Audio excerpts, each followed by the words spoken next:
Salam hörmətli müəllimlər, hər vaxtınız xeyir olsun. Bugünkü videomuzda MİQ qəbul tipli sınaq suallarını dərindən təhlil edəcəyik. Məqsədimiz təkcə doğru cavabı tapmaq olmayacaq bu izahda. Həm də sualların arxasında gizlənən məntiqi və yanaşma üsullarını öyrənəcəyik. Çünki həqiqi uğur yalnız nəticədə saxlı deyil, prosesdə gizli olur. İndi diqqətlə dinləyin, birlikdə öyrənək və güclənək. Başlayaq birinci sualımızdan. Əvvəlcə onu deyim ki, İlk olaraq Gmail adresinizi yazırsınız bura. Daha sonra suallarımızı işləyib sonda təqdim edin düyməsini vurursunuz və nəticənizlə tanış olursunuz. Videoya keçməmişdən öncə sınağın linkini aşağıda açıqlama təsvir hissəsində yerləşdirəcəm. Sınağı işləyib daha sonra sualların izahlarına baxsanız daha yaxşı olar. Birinci sualımızdan başlayırıq. Sualımız belədir. Avtomobilin yanacaq çənində X litr benzin var idi. Avtomobil bir neçə kilometr yol getdi. Gedilən yola A litr benzin sərf olundu və çəndə əvvəlki benzinin yarısı qədər benzin qaldı. Yanacaq çənində nə qədər benzin qaldı? Baxın, bilmirəm neçə litr benzin var. Sadəcə biz burada ifadə quracağıq. Deməli, burada bizə müəyyən bir rəqəmlər, ədədlər verməyib. Sadəcə ifadə qurmaq üçün bizə məhsul ədədlər belə lazım olur. Avtomobilin yanacaq çənində X litr benzin var. Yəni, bilmirəm yanacaq çənində nə qədər benzin var. X litr benzin var. Avtomobil bir neçə kilometr yol getdi və gedilən yola A litr benzin sərf olundu. Yəni, gedəndən sonra A litr benzin sərf olunub. Həmin bu benzindən, X benzinin A litri istifadə olundu. Daha sonra çəndə əvvəlki benzinin yarısı qədər benzin qaldı. Əvvəlki benzinin yarısı qədər benzin qaldısa, deməli, əvvəlki benzin 2 dəfə indiki benzindən çox imiş ki, indi onun yarısı qədər benzin qalıb. Yəni, biz sonraki benzini 2-yə böldüyümüzdə əvvəlkini elə 2-yə vurub daha yaxşı nəticə ala bilərik. Vuracaq 2-yə, bərabərləyəcək hazırki benzini. Yəni, bunu X-i 2-yə bölməkdənsə, bu tərəfi 2-yə vurmaq ondan daha yaxşı üsuldur. Deməli, X-dan çıxdım A-sını, vurdum 2-yə. Buradakı onun yarısı oldu, gördüyünüz kimi. Deməli, bizim doğru cavabımız oldu B variantı. Doğru cavab. İkinci suala keçirik. İkinci sual tənliklərlə əlaqəli bir sualdır. Tənlikləri necə həll edirik? Mən həmişə deyirəm ki, məhsul ədədi əvvəllərdə görəndə işimiz daha rahat olur. Hansı ki, baxın, məhsul ədəd burada da ola bilər, burada da ola bilər, fərqi yoxdur. Əgər burada və burada varsa, işimizi rahatlatmaq üçün, yəni bu tənliyi daha dəqiq yazmaq üçün götürüb bir-bir həll etmək də olar. Amma daha rahat yolu odur ki, sondan önə doğru yavaş-yavaş verilən ifadələrin tərsindən getmək. Məsələn, çıxmadırsa üstə gəlirik, bölmədirsə vururuq, toplamadırsa çıxırıq, vurmadırsa bölürük və s. İndi burada 17 çıxıb 86 qalıb. Ona görə 17-nin üzərinə gələcək 86-nı eləyəcək 103. 103-dən burada toplayıb üstünə 98 gəlib ki 103 eləyib. Biz çıxacaq. Yəni 5-in üzərinə 98 gəlsəm 103 eləyər də. Ona görə bax bu 98-i çıxdıq. Elədi 5. Burada bölüb 5 alıb biz vuracaq.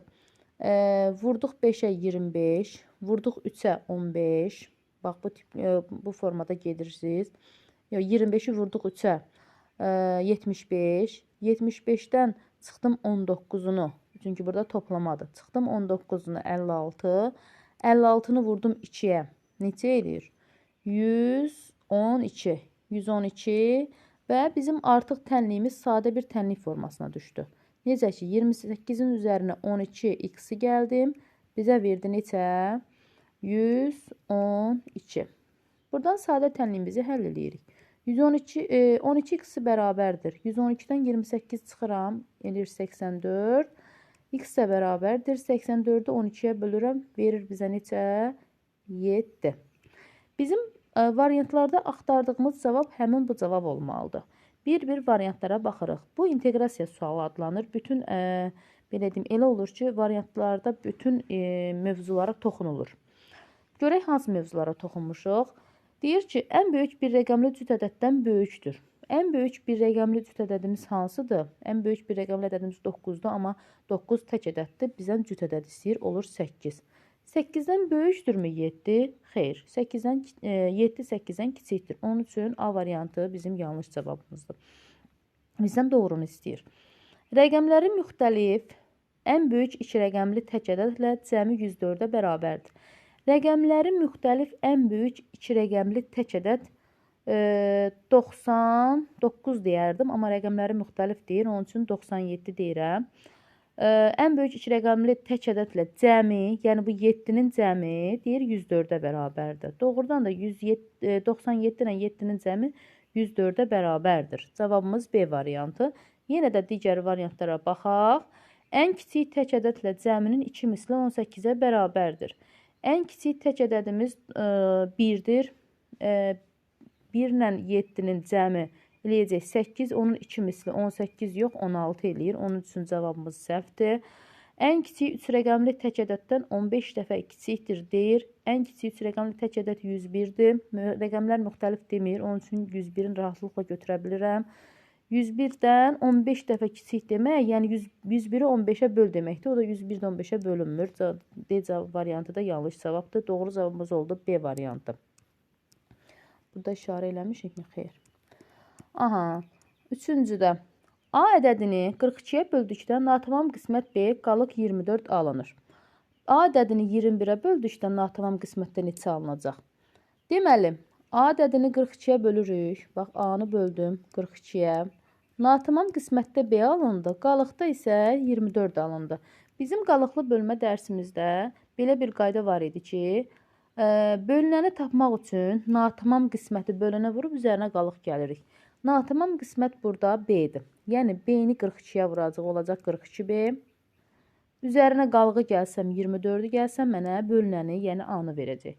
A-mız bizim nə oldu? 42B plus 24. Sonra deyir ki, A ədədini 21-ə böldükdə natamam qismətdə neçə alınacaq? A ədədi məlumdur ki, 42B plus 24-dür. Yazıram 42B, üstə gəlsin 24. Və bunu 21-ə deyir böl. Bölək. 42B-nin içində 21, 2B qədərdir. 2B-ni 21-ə vuranda 42B qalır. Və 24-ün içində 21 bir dəfədir. Burada da üstə gəlmə olduğu üçün üstə gəlsin 1 yazıram. Qalığa baxmıram. Çünki məndə qalıq istəmir. Qalıq istəyən məqamlar da olur. Amma mən burada qalıqsız yazmışam. Verə bilər ki, natamam qismət və qalığın cəmini tapın. Siz qalıqla bax bunu toplayacaqsınız. Amma mənə hazırda natamam qismətdə neçə alınacaq deyirsə 2B plus 1 mənim doğru cavabımızdır. Doğru cavab D variantı. 4-cü sual yaş məsələsi, mürəkkəb yaş məsələsi sıralarına daxil olur bu sual. Deyir, Sevdanın yaşı Lalənin yaşının 2də 1 hissəsindən 3 vahid azdır. Sevda bir də Lalə var. Sevda və Lalə. Sevdanın yaşı Lalənin yaşının 2də 1 hissəsindən 3 vahid azdır. Gəl Laləyə 2x qoyaq ki, bizim işimiz daha rahat olsun. Sevdaya 1x qoyaq. 2də 1 hissəsi, yəni 2x-in yarısı x-dirsə, bundan 3 vahid azdır demək, çıxıram 3-ünü. Sevda 5 il əvvəl, Lalə 2 il sonra doğulsaydı, Sevda 5 il əvvəl doğulsaydı əgər, onda onun yaşı 5 yaş çox olardı. Buradan ara qoyuram yaşlarını yazmaq üçün. Bax, Sevda 5 il əvvəl deyirsə, yəni mən hazırda 2025-də doğulan uşaq 5 il əvvəl doğulsaydı 2020-də doğulardı da, düzdürmü? 5 yaşının üzərinə yaş gələrdi. Onun üçün Sevdanın da yaşının üzərinə yaş gəlməlidir. X çıx 3, üzərinə 5 gələcəm. Daha sonra nə deyir? Lalə 2 il sonra doğulsaydı, 2020-də doğulan uşaq 2022-də doğulmuş olsaydı 2 yaşı azalardı da, düzdür? Elə həmçinin Lalənin yaşını da 2 yaş azaldırıq. Və deyir ki, Sevdanın yaşı Lalənin yaşından 2 vahid az olardı. Biz az olmağı hansını deyirik? Əgər bizdə Lalə böyükdürsə, azı biz çoxa bərabər eləmək üçün çoxun saxlayırıq, azın üzərinə gəlir və yaxud da azdan çıxırıq. Nə edirik? Tənliyimiz belədir. 2x çıxılsın 2, 2x çıx 2 və deyir ki, Sevdanın yaşı Lalənin yaşından 2 az olardı. Sevdanın yaşı Lalədən azdırsa, deməli Laləni azaldırıq ki, Sevdanın içinə bərabər olsun. Bərabərdir x plus 2. Niyə 2 yazdım? Çünki mənfi 3 ilə müsbət 5, müsbət 2 verir. Buradan da x bərabərdir. Mənfi 2, mənfi 2 bu tərəfə keçdi oldu 4. 4-ün üzərinə 2 gəldim 6. Deməli x-imiz 6 verdi bizə. Bizdən də Lalənin yaşının rəqəmlərini cəmi istəyir. Lalənin yaşı burada 2x idi. X-in yerinə 6 qoyduq. 2-ni vurduq 6-ya. Elədi 12.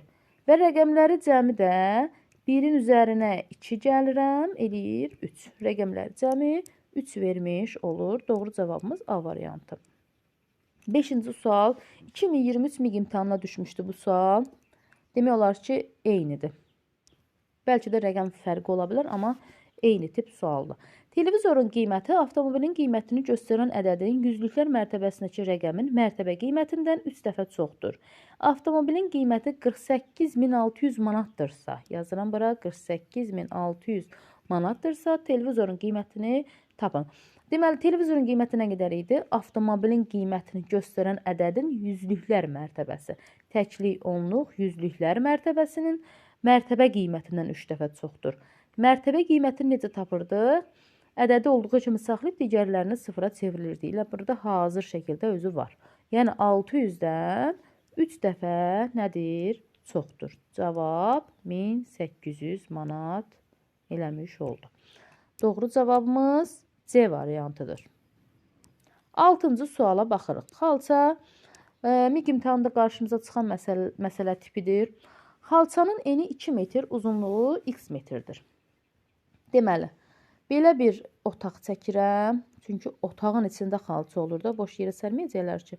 Çölə sərmirik ki, biz xalçanı otağa səririk də. Burada da içində belə bir xalça var. Bilmirəm də hələ ki nədir. Yazıram. Deyirəm, xalçanın eni 5 metr. Bu dedikcə mən yazıram. Xalçanın eni 5 metr. Uzunluğu x metrdir. Uzunluğunu bilmirəm. Otağın sahəsi. Bax, bu qıraqda çəkdiyim, bu qıraqda çəkdiyim otağın sahəsidir. Sahəsi də 80 metrin kvadratıdır. Düzbucaqlı şəklində olmasını, otağın düzbucaqlı şəklində olmasını və xalçanın hər tərəfdən 1.5 metr aralı qaldığını bilərək, xalçanın sahəsi ilə boş qalan hissənin sahəsinin fərqinin rəqəmləri cəmini tapın. Belə baxanda deyirsiniz, ayda, nə çox böyükdür, nə böyük qarışıq sualdır, amma hissə gedəndə heç bir qarşılıqlara səbəb yoxdur. Baxırıq. Deməli, otağın əvvəlcə gəlin enini tapaq. Çünki xalçanın enini veribsə, mən də bilirəm ki, bu xalça hər tərəfdən 1.5 aralıdır. Yəni, bu hissədən də 1.5 aralıdır, bu hissədən də 1.5 aralıdır. Ta götürüb 5-in üzərinə 1.5 gəlmirik. 5-in üzərinə 2 dəfə 1.5, yəni 3 metr gəlirik. Otağın eni olur 8 metr. Mən də sahəsini 80 metr kvadrat olduğunu bilirəmsə və enini 8 olduğunu bilirəmsə, uzunluğuna 10 yaza bilərəm. Çünki 8-i 10-a vuranda 80 verir də, otağın forması düzbucaqlı şəklindədir. Və otağın uzunluğu 10-dursa, onda xalçanın uzunluğu nə qədərdir? Burada isə xalçada otaq 10-dursa, artıq ondan 3-ü çıxacam. Çünki buradan da 1.5, buradan da 1.5 aralıdır. Yəni 1.5, 1.5, 3 metr içəri daxil olacaq. Ondan 3-ünü çıxdım, 7 verdi. 7-ni yazıram xalçanın uzunluğuna. Və məndən xalçanın sahəsi, yəni 5, 7, 35, 35, 5, 7, 35, bu nə idi? Xalçanın sahəsidir. Sahəsi ilə boş qalan hissənin sahəsi. Boş qalan hissəni necə tapırdıq? Bax, xalçanın ümumi otağın sahəsindən xalçanın sahəsini çıxanda boş qalan hissənin sahəsini tapırıq. Boş qalan hissənin sahəsi 45-dir. Yəni, 80-dən 35-i çıxdım. Oldu 45 metrin kvadratı. Bunların fərqinin rəqəmləri cəmini istəyir. Yəni, 45-dən çıx 35, fərq oldu 10. Və onun rəqəmləri cəmi neçədir? Təbii ki, 1-dir. Doğru cavabımız D variantıdır. Çətin məsələ deyil idi. Sadəcə o dedikcə, məsələnin şərtini oxuduqca bacarın ki, şəklini çəkin. Əyani olaraq gözünüzün qabağında olsun. Onda daha yaxşı nəticə alacaqsınız. 7-ci sual müqayisə. Yəni, onluq kəsirlərin müqayisəsidir. Baxırıq. Birincidə deyir ki, baxın, bunun asan yolunu bilirsiniz nədir? Əgər birində vergüldən sonra bir dənə rəqəm varsa, onda digərlərini də bu hamısında bir rəqəm saxlayırsınız. Baxın, sildim. Hamısını sildim, oldu. Hamısında bir rəqəm. Belə müqayisə etmək daha rahatdır. Ya hamısını eyni bir ədədə, məsələn, ən böyüyə qədər sıfırla tamamlayın, ya da ki, hamısını silin, hər birinin yanında sıfırdan vergüldən sonra bir rəqəm olsun. Biri 4,9-dur, biri də 4,9-dur, biri 5,1-dir, biri 5,0-dur. Səncə hansı böyük olar? Təbii ki, 5,1 böyük olmuş olacaq. Doğru cavabımız C variantıdır. 8-ci sual həndəsə ilə əlaqəlidir. Həcmdən söhbət gedir, kuboidin həcmindən. Deməli, kuboidin ölçüləri 13, 7 və 15 sm olarsa, fərqi yoxdur. İstəyir uzunluğu, istəyir hündürlüyü, istəyir eni. Yəni, sadəcə burada biz həcm tapacağıq da, onsuz da bunları bir-birinə vurmalıyıq. Həcm bərabərdir 13 vur 7 vur 15. Bunun həcmini tapırıq. Deyir, kuboid ölçüləri 15, 7 və 13 sm olan kuboid formalı fiqurdan həcmi 125 sm kvadrat olan, yox, kub olan başqa bir fiqur kəsib çıxardılar. Yerdə qalan fiqurun həcmini tapın. Bax, bunları bir-birinə vuranda 13 vur 7 vur 15 bizə verir 1365 nə? Santimetrin kubu. Həcmdən söhbət gedir, axı kub mütləq olmalıdır. 1365 santimetr kubdan 125 kub santimetri kəsib çıxartdılar. 125 santimetr kubu kəsib çıxartdılar. Yerdə qaldı nə? 1240 santimetrin kubu. Çətin deyil idi, daha da rahat bir sual idi, amma miqdə qarşılaşa biləcəyiniz sual tipidir. Cavabımız B variantıdır. 9. Ədədi 20% artırdılar, daha sonra 20% azaltdılar. Burada çox müdavim deyir ki, 20 artırıb 20 azaldıblarsa, deməli dəyişməyib də. Amma görürsünüz, heç variantlarda da sizə rahat olsun deyə ümumiyyətlə dəyişmədi variantını qoymamışam. Gəlin görək, bu ədəd necə dəyişdi. Ədədi 20% artırdılar. Bax, demişəm ki, faiz məsələlərində 100-ü heç vaxt yadınızdan çıxartmayın. Ədəd 100 manatdan hesablayın. 100 manatı 20% artırdılar. Oldu nə? 120. Həmin bu 120 daha sonra bir də 20% azaltdılar. Bax, 120 idi. Ədədin faizi necə tapırdıq? 120-ni vuracaq 20-yə, böləcək 100-ə. Bunu artıq özündə vərdiş yaradan müdavimlər avtomatik hesablayır. Sıfırları silərək 12-ni 2-yə vurur. Neçə eləyir? 24. Yəni, buradan sıfıra ixtisara gedir, 24 qalır. Həmin bu 120-dən də 24-ə çıxacam. Cavab mənə nə verəcək? 86 manat. Faiz fərqi yoxdur. Ədədi tapandan sonra qarşısına bir faiz ata bilərsən. Deməli, ilkin ədədimiz 100 idi. Sonraki ədədimiz 86 oldu. Ortada nə qədər azalma? 86 oldu. Yox, 96. Üzürlü sayın 96 oldu. Elə deyir, 120-dən 24 çıxdın, 96 faiz. Ədədimiz necə dəyişdi? Bax, 100 idi, oldu 96. Ədədimiz 4% azaldı da, düzdür. Cavabımız D variantıdır. 10-cu suala baxırıq. Qabda müəyyən qədər su var. Bax, bu sualda çox diqqətli olun. Çünki deyəcəm indi, gəlin məsələni həll eləyək. Harada çaşmalı olduğu məqamlar var, onları deyəcəm. Qabda müəyyən qədər su var. Müəyyən qədər su deyəndə, yəni x qədər su var. X qədər su var. Əgər qaba 30 litr su əlavə olunarsa, bax, 30 litr su əlavə olunarsa, qabda A litr, qabdakı sudan 170 litr su götürülərsə, qabda A bölünsün 5 litr su qalar. Əvvəlcə qabda nə qədər su var idi? Dediyim kimi, diqqətli olaq. İlk öncə baxırıq ki, burada 2 məhsul var. Biri A-dır, biri X-dir. Necə eləyək bunu bir məhsul kimi olsun? Gəlin buradan X-i necə tapaq? X bərabərdir. Neynirəm? A-dan 30 çıxıram. Normal toplama əməlidir. Toplamanın xassələri necə idi? Məsələn, məhsul birinci toplamanı tapmaq üçün cəmdən ikinci toplamanı çıxırdıq. Bax, eyni ilə o formada yazdıq. Mən buradan bunu yazmaqda məqsədim odur ki, aparıb buradakı X-in yerinə bunu qoymaqdır. Yəni, A çıxılsın, ta X yazmıram, X-in yerinə A çıxılsın 30 yazıram. Sonra çıxıram 170-ini, normal ardıcılığı davam elətdirirəm, bərabərdir A bölünsün 5-ə. Buradan da hər tərəfi 5-ə vuracam ki, buradakı kəsir yoxa çıxsın. Hər tərəfi 5-ə vururam. Bax, bunu da 5-ə vururam, bunu da 5-ə vururam, bunu da 5-ə vururam, bunu da 5-ə vururam. 5A çıx. 5 üçün 15, yəni 150 çıx. 5-i 170-ə vuranda verəcək bizə 850. 5 0 0, bəli, 850. Bərabərdir. Bu 5 ilə 5 ixtisar getdi, burada da qaldı A. İndi 5A-dan A-nı çıxanda 4A qalır. Çünki A burada, bax burada müsbətdir, bu tərəfə keçdi, mənfi oldu, onun üçün çıxıldı. 5A-dan A-nı çıxdım, verdi bizə 4A. Bərabərdir. 150 və 850-ni bərabərliyin bu tərəfinə keçirdəndə artıq biz toplamalıyıq. Yəni, cavabımız verməlidir 1000. 1000-i də böləcəyik 4-ə, verəcək A bərabərdir 250. Hə, gördünüz ki, 250-dir, qaçın tez 250-ni götürün, deyə bir şey yoxdur. Necə ki, çünki məndə nə deyir, əvvəlcə qabda nə qədər su var idi. Bu mənim tapdığım A var, ha. 30 litr əlavə olunandan sonraki cavabdır. Yəni, 250 budur. Axı, məndən əvvəlkini istəyir. Yəni, X-i istəyir. Mən tapdığım X deyil, axı, A-dır. Onun üçün 250 və burada 30 var. Yəni, nəyin üzərinə 30 gəlib ki, 250 verib? Təbii ki, 250-dən 30-u çıxacaq, eləyəcək 220. Mənim doğru cavabımız D yox, C olmuş olacaq. Belə əziz müdavimlər, əziz müəllimlər, unutmayın, hər sınaq bizi bir adım uğura aparır, daha güclü edir.